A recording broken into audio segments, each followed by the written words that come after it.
This is made by Kunal and Shivam Shanu.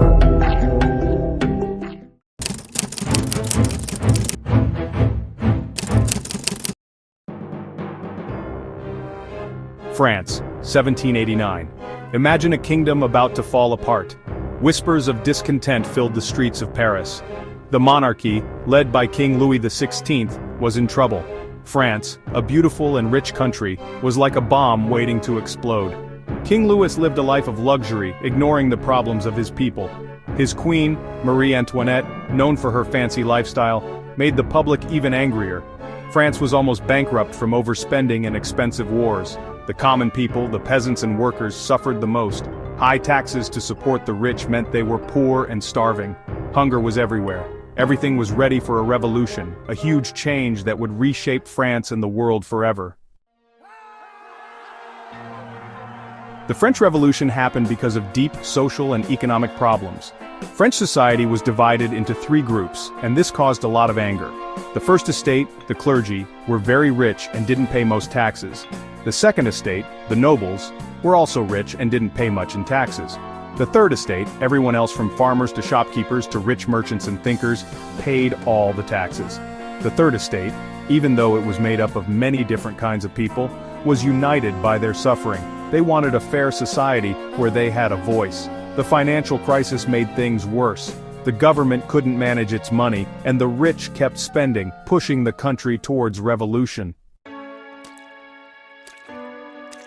In 1789, King Louis, in a big financial mess, had to call a meeting of the Estates General, a group representing the three estates. It hadn't met for over 175 years. This gave the French people hope.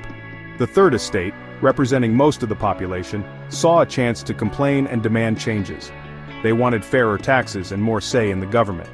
But the Estates General gave each group one vote, even though the third estate was much bigger, so their demands were ignored. Feeling this was unfair, and inspired by new ideas about freedom, the Third Estate made a bold move. They declared themselves the National Assembly, a group that truly represented the French people. This was a major turning point. The National Assembly created the Declaration of the Rights of Man and of the Citizen, a document about basic rights like liberty, equality, and fraternity. These ideas became central to the French Revolution and inspired similar movements worldwide.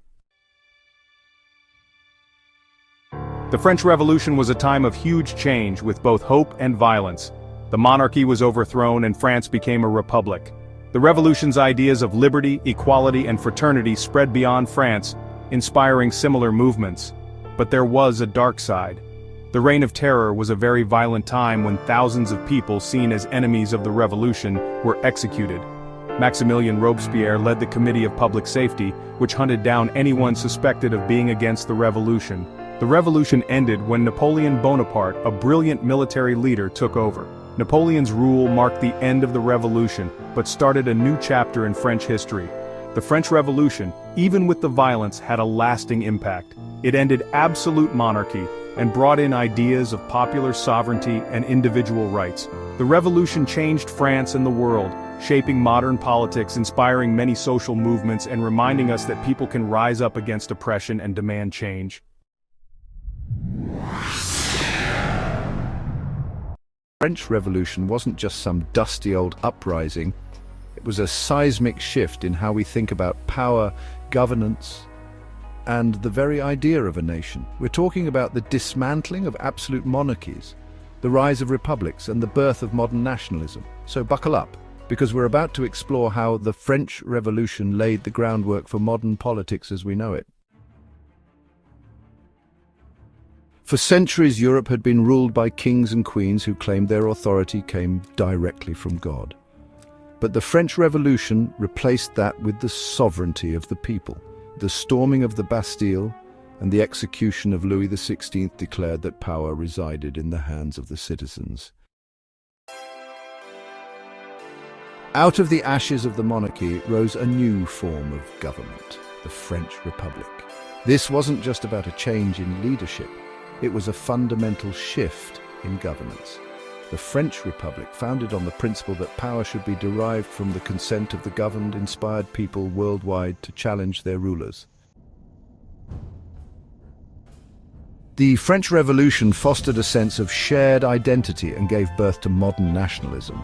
This new sense of national unity was about a shared commitment to the ideals of the revolution: liberty, equality, fraternity. The revolutionary ideals of liberty, equality, and fraternity formed the bedrock of a new political ideology: liberalism. The French Revolution enshrined these ideals in documents like the Declaration of the Rights of Man and of the Citizen. The French Revolution led to a wave of institutional reforms, including the Napoleonic Code. This comprehensive legal framework emphasized equality before the law and secular governance. The French Revolution spilled over into a series of conflicts that engulfed much of Europe. These wars played a crucial role in disseminating revolutionary ideas and challenging the established order. The French Revolution's impact wasn't limited to Europe. Its echoes could be heard across the Atlantic. The Haitian Revolution, inspired by the ideals of liberty and equality, challenged colonial rule and abolished slavery. The French Revolution was marked by intense political divisions, giving rise to the left-right political spectrum. This polarization was about fundamental questions of how society should be organized and who should hold power.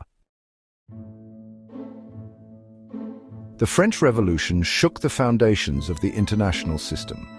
The Congress of Vienna sought to create a new international order based on diplomacy and a balance of power.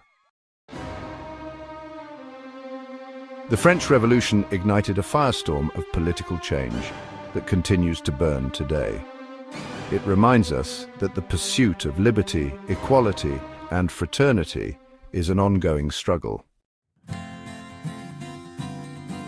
So there you have it, a whirlwind tour of how the French Revolution shaped the world we live in.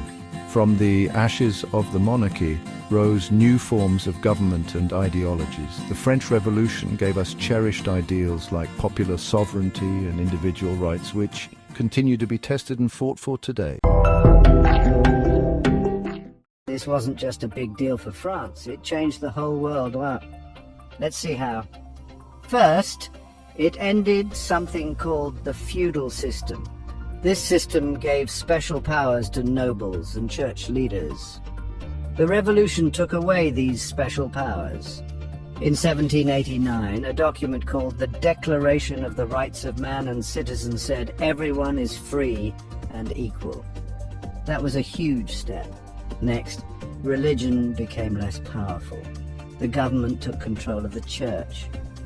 The church used to have a lot of say in education, laws, and everyday life, but not anymore. There were also lots of social and economic changes. The government took land from the rich and gave it to the farmers. The middle class became more powerful, which helped create modern capitalism. The economy was unstable for a while, but they also made taxes fairer. Now let's talk about national pride. The revolution made people feel more connected to France, not just the king. Things like the French flag became really important symbols. Women's lives changed too. They protested and demanded more rights, like when they marched to Versailles. A woman named Olympe de Gouges fought for women's rights, which inspired many others.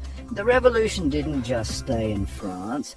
It inspired other revolutions in Europe and the Americas, where people fought for freedom. Finally, the revolution changed how people thought and created art. It was all about ideas like freedom and democracy.